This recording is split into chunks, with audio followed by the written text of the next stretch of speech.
Qu'est-ce qu'une limite finie? Donc une limite finie, tout d'abord, c'est une limite comprise entre moins l'infini et plus l'infini. On peut par exemple citer 1 sur n qui va tendre vers 0 lorsque n tend vers plus l'infini. Donc la suite un est égale à 1 sur n a une limite qui est finie. Au contraire, une limite infinie est telle que on a beau prendre n'importe quel réel, il existe forcément un rang de la suite tel que cette valeur que l'on a choisie sera dépassée. Que l'on prenne 10, 100, 1 million, 1 milliard, au bout d'un certain rang n0, un0 va dépasser cette valeur. Ça veut dire que la limite est infinie. On peut aussi citer le cas où a est inférieur à 0 et il existe, si la limite est infinie, un réel n0 tel que un0 sera inférieur à a.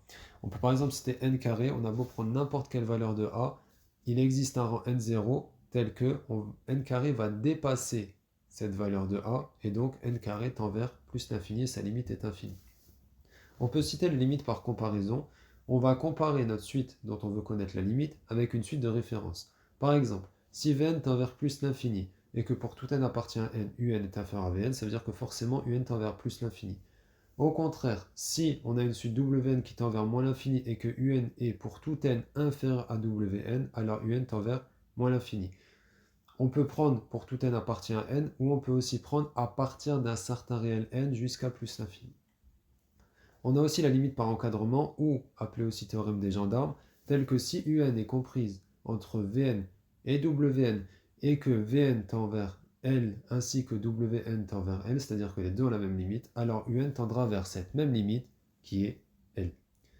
Ensuite, on peut citer un cas particulier de limite que sont les limites des suites géométriques, qui vont dépendre directement de la raison Q. Si Q est inférieur à 1, Q puissance n tend vers plus l'infini. Si Q est égal à 1, on a beau multiplier 1 par lui-même autant de fois que l'on veut, ça donnera toujours 1.